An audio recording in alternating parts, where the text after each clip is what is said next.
नमस्कार प्रेक्षकांनो, घरोघरी मातीच्या चुली या मालिकेच्या येणाऱ्या भागामध्ये जबरदस्त असा ट्विस्ट येणार आहे.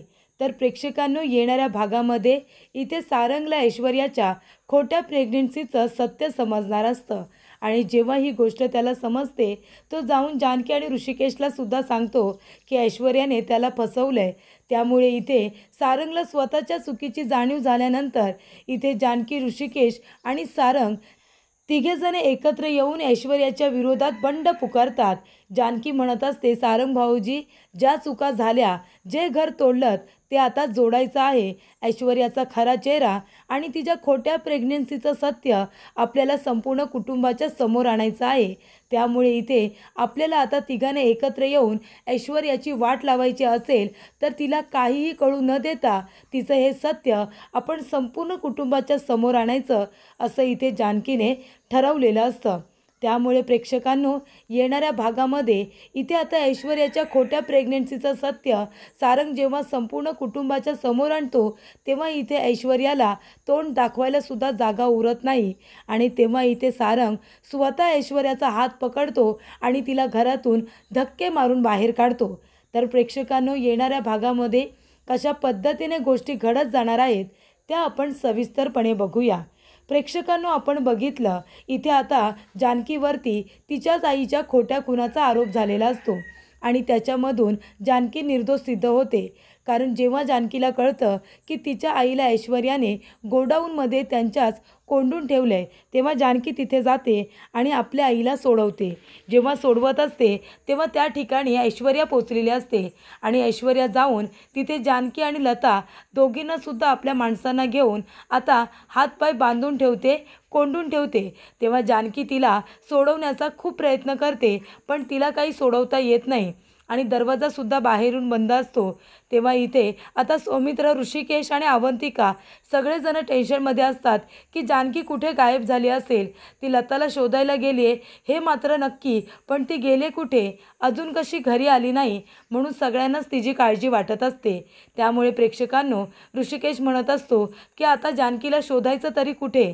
त्यानंतर इथे ऐश्वर्याने जानकीला आता तिच्याच गोडाऊनमध्ये कोंडून ठेवलंय ही गोष्ट कुणालाच माहिती नसते. पण इथे आता कोर्ट सुरू होणार असतं. जानकीला दिलेली मुदत संपण्यात आलेली असते आणि कोर्टामध्ये जानकीला लताला घेऊन आता यायचं असतं. पण जानकी येणार कशी, कारण जानकीला सुद्धा बांधून ठेवलेलं असतं. तेव्हा प्रेक्षकांनो, इथे आता जानकी बाहेर ऋषिकेशला काहीतरी मेसेज देण्याचा प्रयत्न करत असते. जानकीचा मोबाईल तिच्याकडे असतो तेव्हा ती हळूच आपला मोबाईल घेते आणि त्याच्यावरून ऋषिकेशला मेसेज करते. तेव्हा इथे ऋषिकेश लगेचच जानकी एंटरप्राइजेसचं गोडाऊन असतं त्या ठिकाणी पोचलेला असतो आणि तेव्हा इथे जानकी आता एका ठिकाणी तिला बांधून ठेवलेली असते आणि दुसऱ्या ठिकाणी लताला.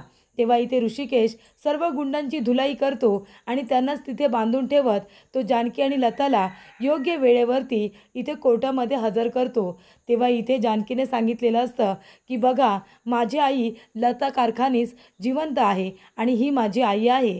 तेव्हा प्रेक्षकांनो, आपण बघितल्याप्रमाणे इथे लता आता सगळे पुरावे देते की ती जानकीची आई असल्याचे आणि हे संपूर्ण कारस्थान ऐश्वर्याचं आहे हे सुद्धा लता कबूल करते. पार्वतीची डायरी, जानकी आणि तिचा फोटो हे सगळे पुरावे म्हणून तिने कोर्टामध्ये सादर केलेले असतात. तर इथे जे काही आता पार्वतीचे रिंग वगैरे होते ते कुठून आले, पार्वती असल्याचे जे पुरावे मिळाले होते ते सगळे ऐश्वर्याने मॅनेज केले होते, असं सुद्धा लता कोर्टामध्ये सांगते. मला किडनॅप करण्याच्या मागे, माझ्या मुलीला किडनॅप करण्याच्या मागे ऐश्वर्याचा हात आहे.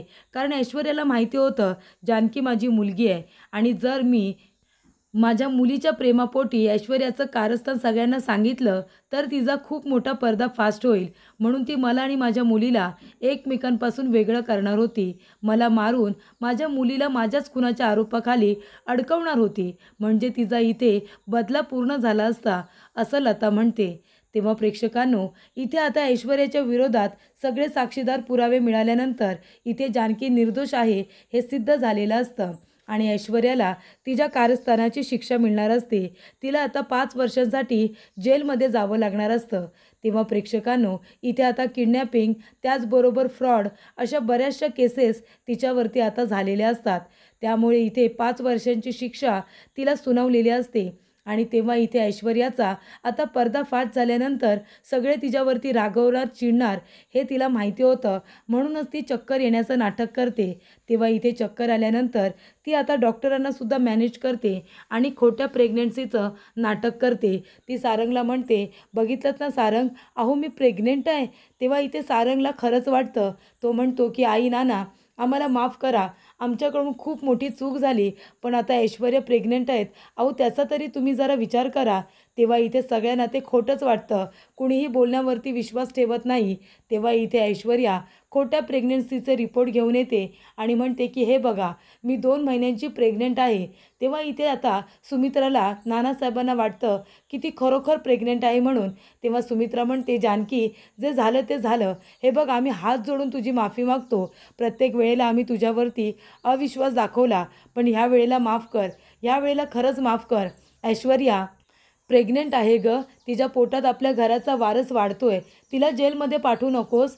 तेव्हा इथे जानकीला सुद्धा आता आईचं म्हणणं टाळायचं नसतं आणि त्याचबरोबर तिला तिची आई इतक्या वर्षानंतर मिळालेली असते. तिला आपल्या आईबरोबर जास्तीत जास्त वेळ घालवायचा असतो. तेव्हा ती ऐश्वर्याकडे लक्ष देत नाही आणि ती म्हणते की "तुला आता शिक्षा भोगायला जायचं आहे, म्हणून जर तू प्रेग्नन्सीचं नाटक केलं असशील ना ऐश्वर्या, तर मात्र मी तुला सोडणार नाही." तेव्हा ऐश्वर्या म्हणते, "प्रेग्नन्सीचं नाटक का करू मी? मी खोटं बोलत नाही आई. अहो खरंच, तुम्ही हवं तर डॉक्टरांना विचारा." तेव्हा इथे डॉक्टरसुद्धा खोटं बोलतात की ती प्रेग्नेंट आहे म्हणून. त्यानंतर प्रेक्षकांनो, सगळ्या गोष्टी चालू असतात. ऐश्वर्याने एवढं कारस्थान केलेलं असतं, पण तरीसुद्धा तिला शिक्षा काही मिळालेली नसते. त्यानंतर प्रेक्षकांनो, इथे ऐश्वर्या आता सारंगकडे लक्ष देत नसते. ती त्याला इग्नोर करत असते. तेव्हा ऐश्वर्या खरोखर प्रेग्नेंट आहे ना, की ती नाटक करते, हे आता सारंगला शोधून काढायचं असतं. तेव्हा इथे सारंग ऐश्वर्याचा पाठलाग करतो आणि ज्या कॅफेमध्ये ती कॉफी घ्यायला आपल्या मैत्रिणींबरोबर फिरायला जात असते, त्या कॅफेमध्ये तो वेटर म्हणून जातो. तिथे गेल्यानंतर वेट्रेस म्हणून तो त्यांच्यासाठी इथे कॉफी, थंडा सगळं काही तो स्वतःच घेऊन येत असतो. तेव्हा इथे ऐश्वर्या आपल्या मैत्रिणींना सांगत असते, "त्या रणदिवेंना असा त्रास दिलाय ना मी, चांगलं सळो की पळो करून सोडलंय त्यांना. आणि इतका त्रास दिला त्या जानकीला, इतकं रडवलं ना, इतकं तडफडवलंय तिला. तिला आणि तिच्या आईला एकमेकांपासून चांगलं दूर केलं होतं.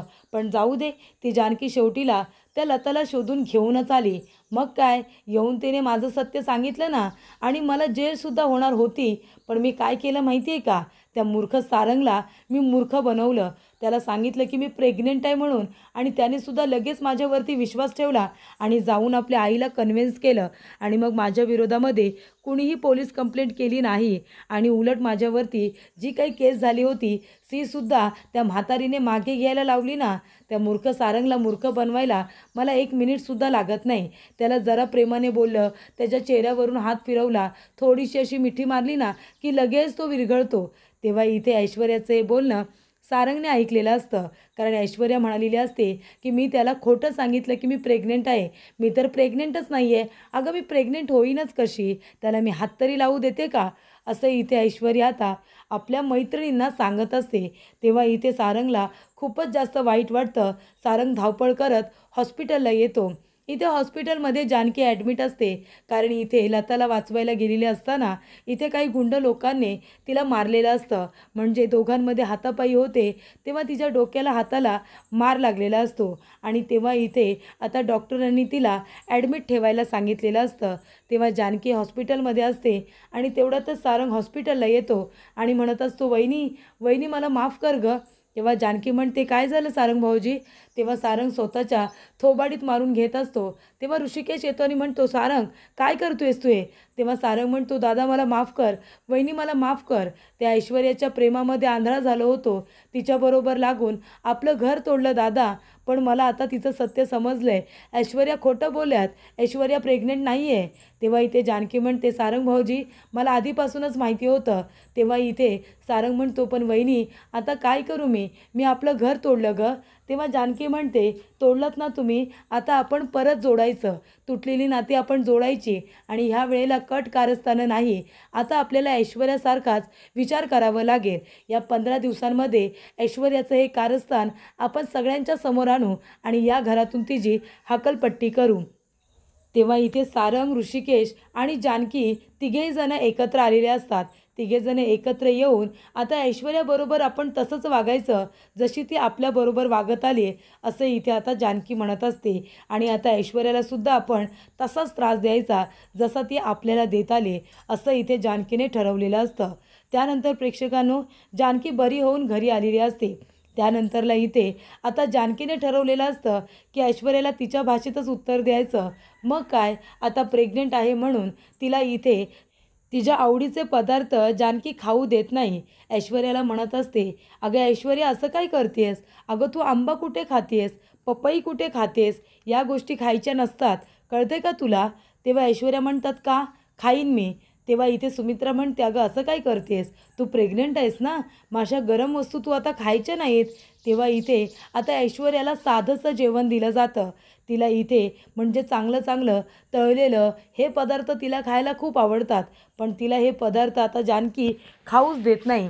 आणि आता प्रेग्नेंट आहेस, थोडी हालचालसुद्धा केली पाहिजे, म्हणून इथे किचनमधली सुद्धा कामं करत जा, हो की नाही? चांगलं असतं ना ते, थोडा थोडा व्यायामसुद्धा झाला पाहिजे. तेव्हा इथे ऐश्वर्याला आता घरातली थोडी थोडी बसणीची नाही, पण जेवढी कामं करता येतील तेवढी कामं इथे आता जानकी तिच्याकडून करून घेत असते. त्यानंतर प्रेक्षकांनो, इथे आता जानकी म्हणत असते की ऐश्वर्या, अगं आपल्याला डॉक्टरांकडे जायला हवं, सोनोग्राफी करायला नको का? तेव्हा ऐश्वर्या म्हणते, मी जाईन ना, तू यायची गरज नाही आहे माझ्याबरोबर. सारंग, तुम्ही चला माझ्याबरोबर. तेव्हा सारंग म्हणतो, ऐश्वर्या, अहो आता त्यातलं मला काय कळतं आहे?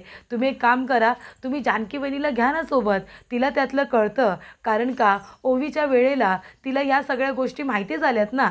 तेव्हा तुम्ही जानकी वहिनीलासुद्धा बरोबर घ्या, पण मी पण तुमच्याबरोबर येतो.